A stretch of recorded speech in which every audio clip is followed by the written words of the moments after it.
सहारा प्रणाम।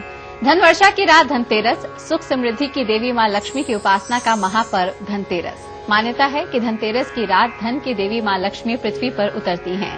जो भी भक्त देवी को अपने घर आने का निमंत्रण देता है, धन देवी का निवास सदा उसके घर में होता है।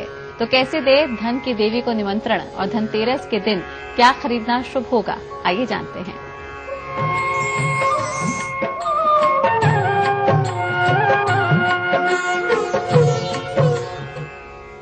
और हमारे साथ मौजूद है पंडित वैभवनाथ शर्मा जी। बहुत बहुत स्वागत है आपका जी, नमस्कार। जो हमें ये बताएंगे कि राशियों के मुताबिक धनतेरस के पवित्र मौके पर क्या खरीदा जाए। लेकिन पहले नजर डालते हैं धनतेरस के पौराणिक मान्यताओं पर।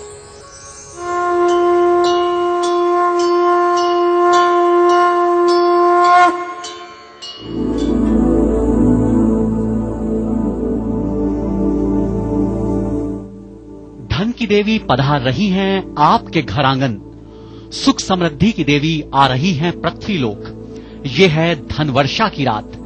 कैसे दें महालक्ष्मी को निमंत्रण, कैसे करें धन देवी का अभिनंदन।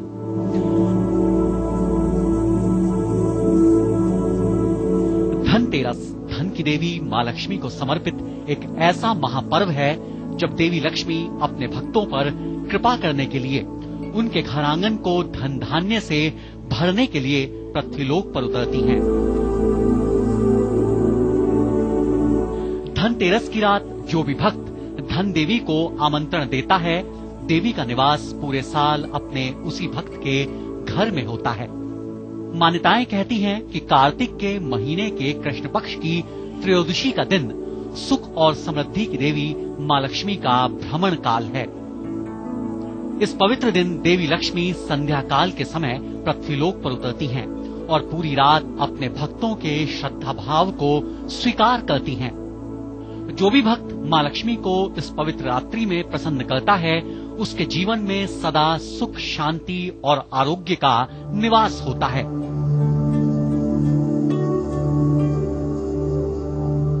हमारे प्राचीन धर्म ग्रंथों में धन की देवी लक्ष्मी को चंचल स्वभाव का कहा गया है, जो किसी एक स्थान पर स्थायी नहीं रहती।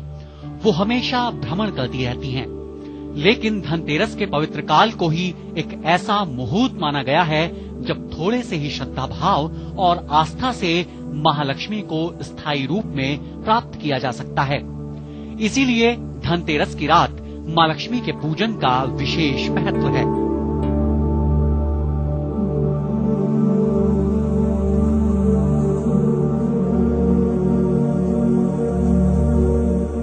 धनतेरस ही वो पवित्र दिन है जब आरोग्य के देवता भगवान धन्वंतरी अपने हाथों में अमृत कलश को लेकर समुद्र मंथन से प्रकट हुए। भगवान धन्वंतरी को मां लक्ष्मी का ही एक गण माना गया है, क्योंकि आरोग्य यानी बेहतर स्वास्थ्य को ही इंसानी जिंदगी का सबसे बड़ा धन माना गया है। इसीलिए धनतेरस के पवित्र काल में मां लक्ष्मी के साथ भगवान धन्वंतरी के पूजन का भी प्रचलन है। धनतेरस के पवित्र काल में मृत्यु के देवता यमराज की भी उपासना का विधान है। वैदिक मान्यताओं के मुताबिक अकाल मृत्यु से बचने के लिए धनतेरस के पवित्र दिन संध्या काल में दक्षिण दिशा में यमराज को दीपदान किया जाता है। तो कैसे दें धन की देवी मां लक्ष्मी को निमंत्रण, कैसे पाएं सुख समृद्धि की देवी का आशीर्वाद।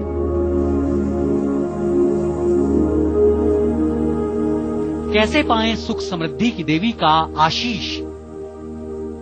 क्या है विधान लक्ष्मी पूजन का।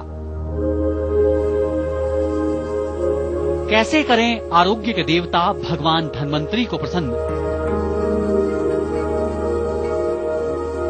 कैसे करें मृत्यु के देवता यमराज को दीपदान। हम आपको सब कुछ बताएंगे, आप बस चलते रहिए समय के साथ। समय के लिए अनुज शर्मा। जी हाँ, धनतेरस यानी कि भगवान धन्वंतरी का दिन। माँ लक्ष्मी को कैसे करें प्रसन्न, ये हम जरूर जानेंगे। आने वाले 5 दिनों में माँ लक्ष्मी का ये महापर्व मनाया जाएगा। लेकिन कल के अगर धनतेरस के पर्व की बात करें तो भगवान धन्वंतरी और यम देवता की खास तौर पर पूजा की जाती है, दीपदान दिया जाता है। इसके पीछे क्या पौराणिक मान्यता या कथा है, ये बताइए। देखिए, पौराणिक मान्यता धन्वंतरी जयंती मनाते हैं, उसके पीछे तो सीधे सीधे से यही है कि जिस समय समुद्र मंथन हुआ था, माँ लक्ष्मी की उत्पत्ति हुई थी, उसी के साथ साथ धन्वंतरी देवता की भी उत्पत्ति हुई थी, उनका भी प्रादुर्भाव हुआ था, जिनके हाथों में स्वर्ण पात्र में अमृत था।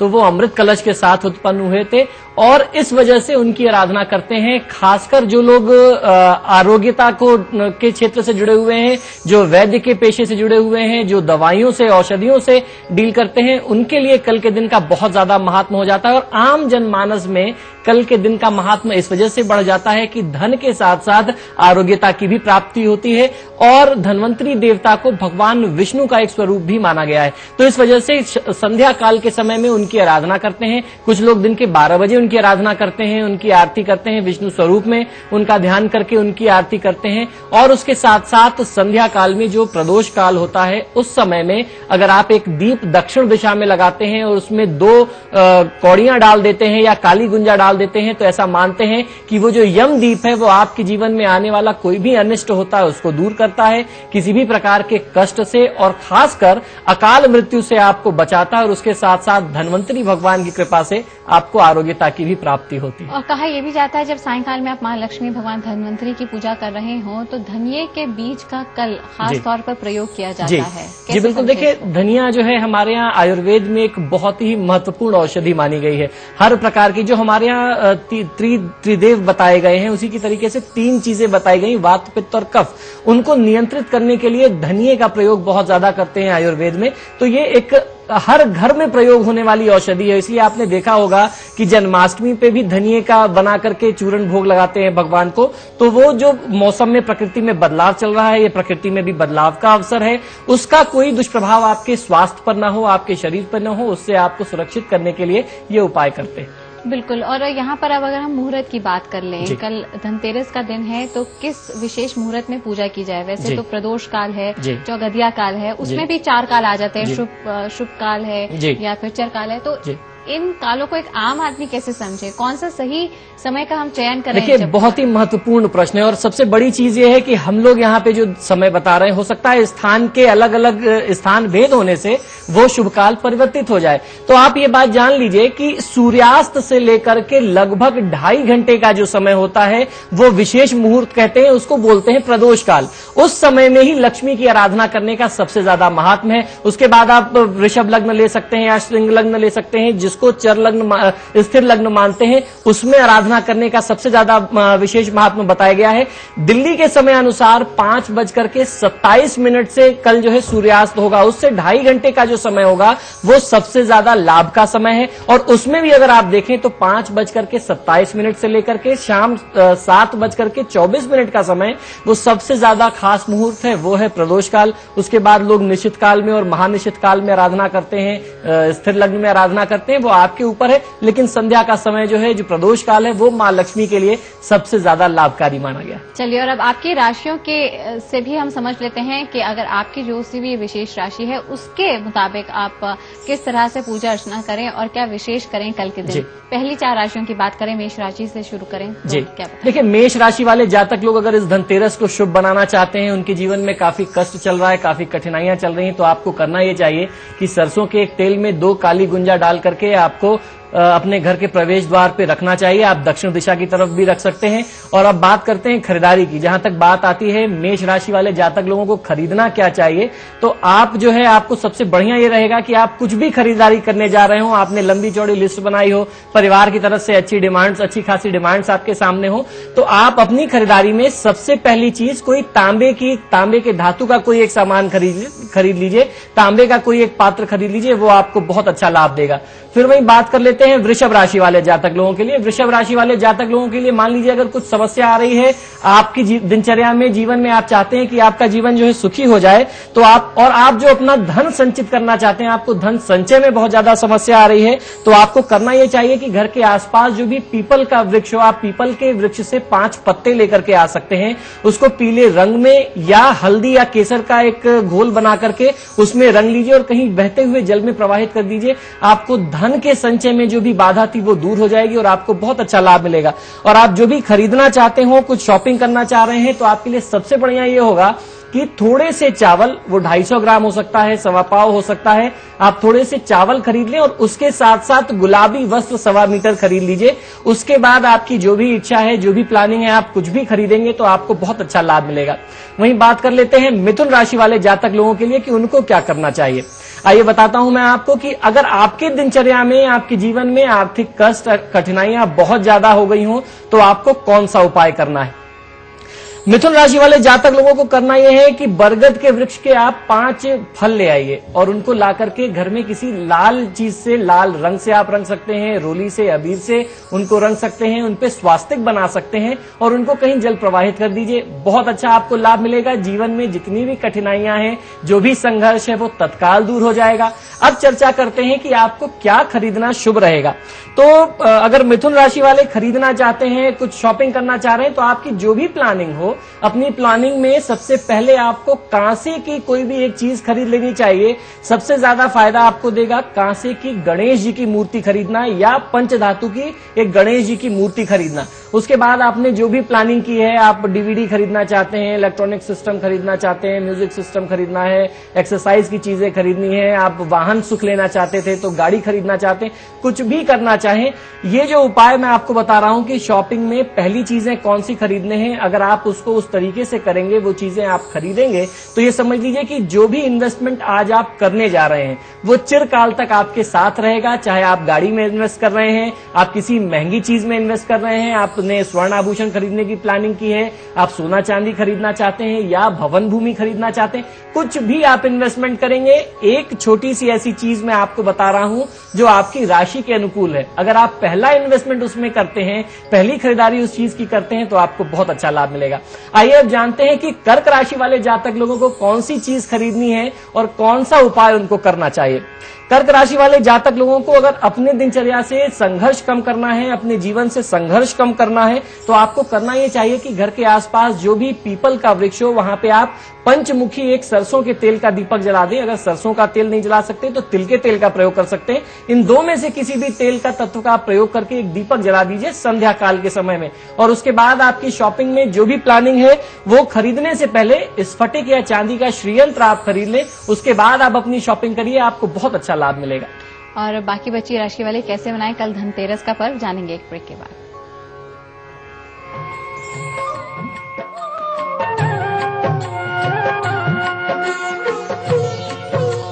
जुर्म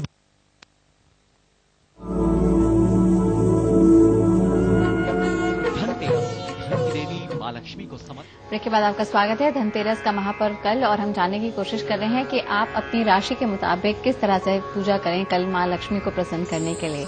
बाकी राशियों की बात करें तो क्या कहेंगे? देखिए, सिंह राशि वाले जातक लोगों को अगर अपनी दिनचर्या में बहुत ज्यादा कठिनाई आती है, जीवन में संघर्ष समाप्त नहीं हो रहा, तो आपको करना ये चाहिए कि आप धनतेरस से आरंभ करें और गौ सेवा करें। अगर आप धनतेरस से आरंभ करके धनतेरस के दिन संध्या काल में गौ माता को अपने हाथ से हरा चारा खिलाते हैं, साग खिलाते हैं, एक मुट्ठी चावल और जौ खिलाते हैं, तो आपको बहुत अच्छा लाभ मिलेगा। समझ लीजिए कि मां लक्ष्मी और मां अन्नपूर्णा की साक्षात कृपा आपके परिवार पर बनेगी। आपको धन और अर्थ की कमी, अन्न की कमी आपके जीवन में कभी नहीं आएगी, परिपूर्णता बनी रहेगी। अब आप ये भी जान लीजिए सिंह राशि वाले जातक लोग कि अगर आप खरीदारी करने जा रहे हैं तो आपको कौन सी चीज सबसे पहले खरीदनी चाहिए। आप सोने की कोई भी चीज एक छोटी सी खरीद लें। उसके बाद आपकी जो भी प्लानिंग है, हो सकता है आपके एजेंडे में, आपकी सूची में सोना खरीदना ना हो, लेकिन आपके लिए सोना खरीदना सबसे पहली चीज प्रमुखता रखती है, तो कोई एक छोटी सी शुभ करने के लिए कोई भी एक वस्तु आप खरीद सकते हैं। उसके बाद आप अपनी प्लानिंग को कंटिन्यू करेंगे तो आपको लाभ मिलेगा।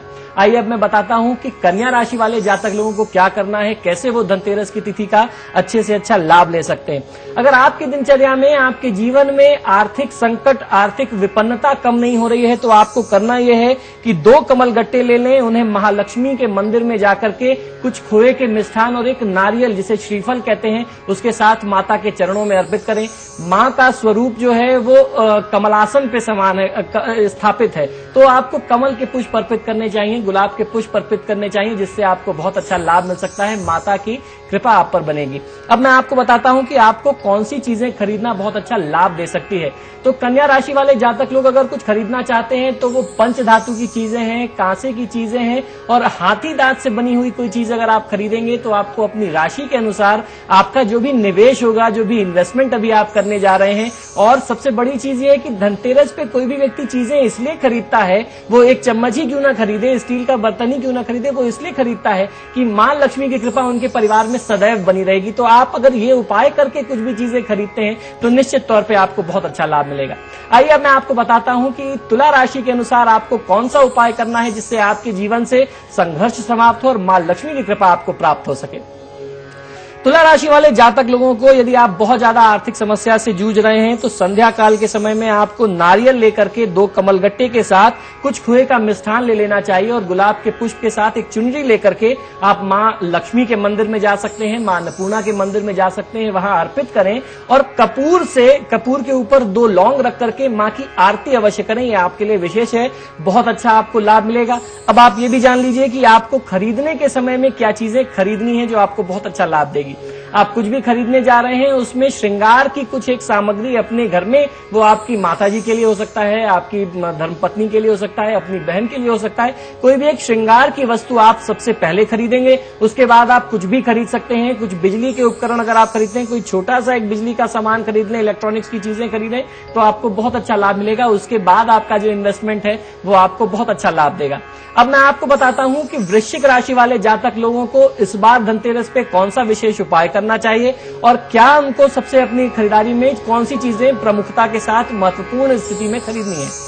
तो वृश्चिक राशि वाले जातक लोग अगर आप निरंतर कर्ज की स्थिति से जूझ रहे हैं तो आपको किसी ऐसे स्थान पर दीपक जलाना चाहिए संध्या काल के समय में, प्रदोष काल के समय में, जहां एकांत हो, जहां निर्जन स्थान हो, जहां कोई ना जाता हो। खासकर अगर वहां पे शिव मंदिर है तो आपको बहुत अच्छा लाभ मिल सकता है, या कोई भी देवी देवता का स्थान हो या कोई जलाशय हो, जल स्थान हो, क्योंकि धनतेरस ही वो तिथि थी जहां जल से, समुद्र से मां लक्ष्मी का प्रादुर्भाव हुआ था। तो एकांत में अगर कोई जलाशय है, कोई देव स्थान है, मंदिर है, भगवान शिव का मंदिर है, तो वहां पे एक दीप प्रज्वलित करें, सरसों के तेल का या देसी घी का दीपक जलाएंगे तो आपको बहुत अच्छा लाभ मिलेगा। अब मैं आपको बताता हूं कि आपको कौन सी चीजें खरीदनी है। आपको करना यह है कि आप थोड़ी सी देसी घी खरीदें और उसके साथ साथ एक पंच धातु का पात्र खरीदें। उसके बाद आपने जो भी प्लानिंग की है, आपकी फैमिली की, आपकी जो इच्छा है, जो डिमांड्स है, आप उसको पूरी कर सकते हैं, आपको बहुत अच्छा लाभ मिलेगा।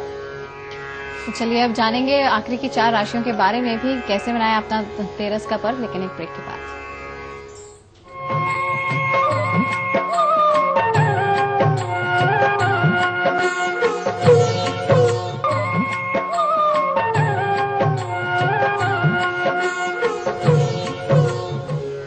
ब्रेक के बाद आपका स्वागत है और जानते हैं बाकी बची आखिरी 4 राशियों के बारे में। जी बिल्कुल, अब मैं आपको बताने वाला हूं कि धनु राशि वाले जातक लोगों को इस बार कौन सा विशेष उपाय करना है, कैसे आप आज धनतेरस की तिथि पे उपाय करके बहुत अच्छा लाभ ले सकते हैं।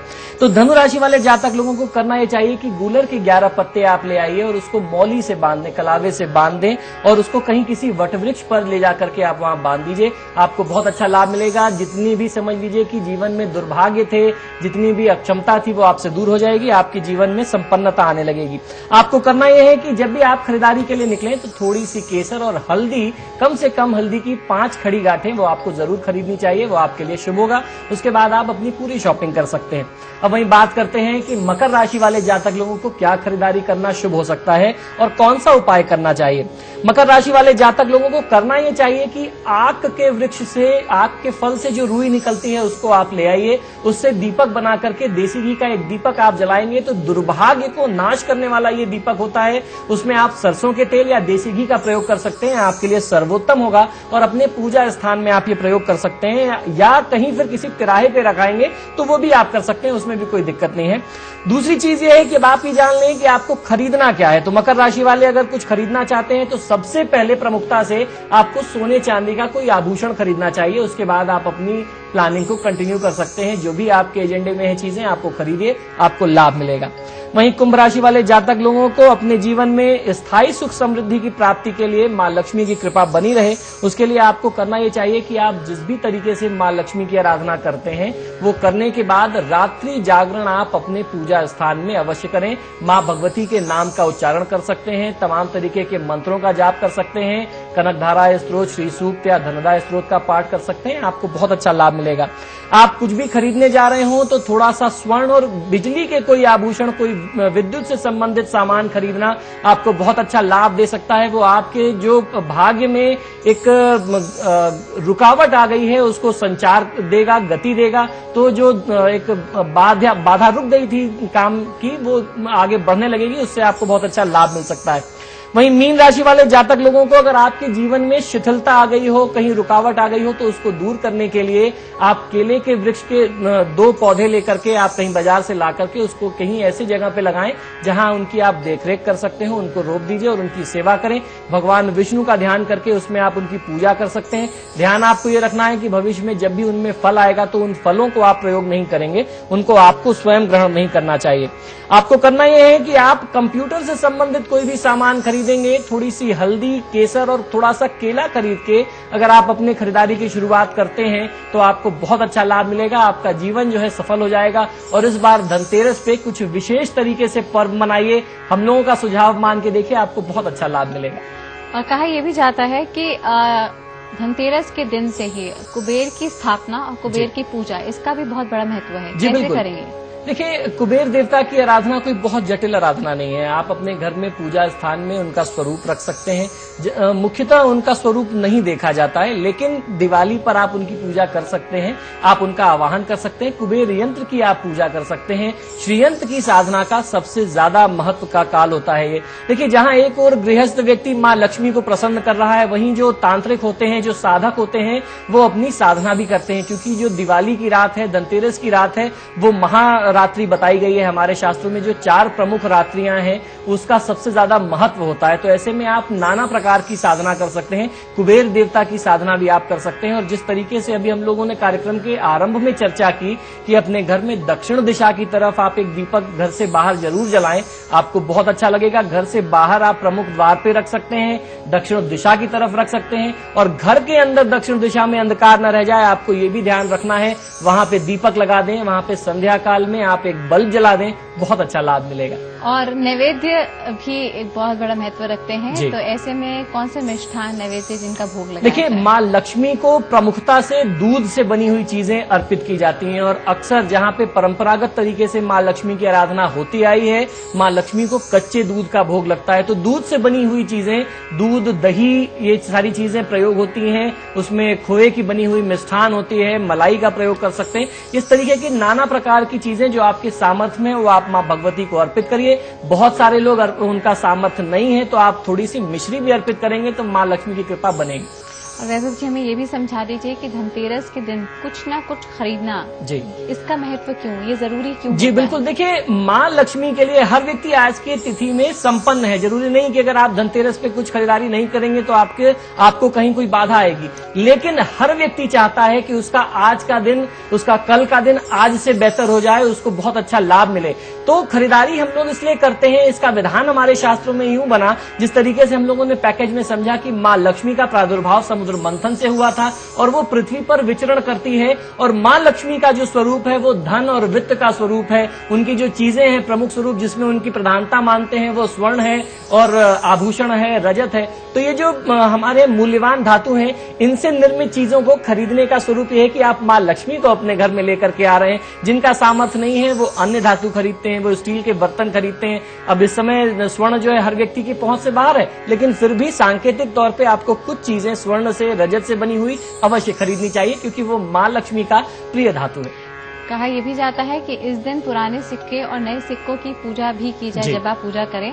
और क्योंकि धनतेरस के दिन माँ पृथ्वी पर अपने सभी भक्तजनों के पास में आती हैं, तो उनको कैसे निमंत्रण दें, कैसे उनको हम बुलाएं कि वो स्थायी रूप से हमारे पास रह जाएं। देखिए, जो पुरानी चीजों की पूजा की प्रधानता है, वो विधान इसीलिए बनाया गया कि हम लोगों ने उनको खरीदा था और इस तरीके के महंगे धातु में, मूल्यवान धातु में, तत्व में माँ लक्ष्मी का स्वरूप मानते हैं, क्योंकि वो वित्त स्वरूप है, धन का स्वरूप है और संचय का स्वरूप है। तो अभी तक जो भी हमारा संचय था, हम उनकी पूजा करते हैं और इसी भावना से पूजा करते हैं कि हे माँ, आपकी कृपा से ये संचय दिनों दिन बढ़ता रहे, हमारी तिजोरी में कभी भी ये चीजें खाली ना हो। तो इस तरीके से वो पूजा का क्रम आपको नियमित करते रहना चाहिए। आपके घर में अभी तक आपने जितनी चीजें खरीदी हैं, जो आपके पुराने समय से चली आ रही हैं, उसकी भी पूजा का विधान है, तिजोरी की पूजा का विधान है। तो ये सारी चीजें आपको अपने जीवन में वृद्धि ही देती हैं, समृद्धि देती हैं। और आपका बहुत बहुत शुक्रिया अदा करना चाहेंगे तमाम जानकारी के लिए, और उम्मीद करते हैं कि धनतेरस के मौके पर बताए हुए ये सारे उपाय आपके लिए कारगर हों और धन की वर्षा पूरे वर्ष आप पर होती रहे। इस खास पेशकश में इतना ही। आप चलते रहिए समय के साथ। सहारा।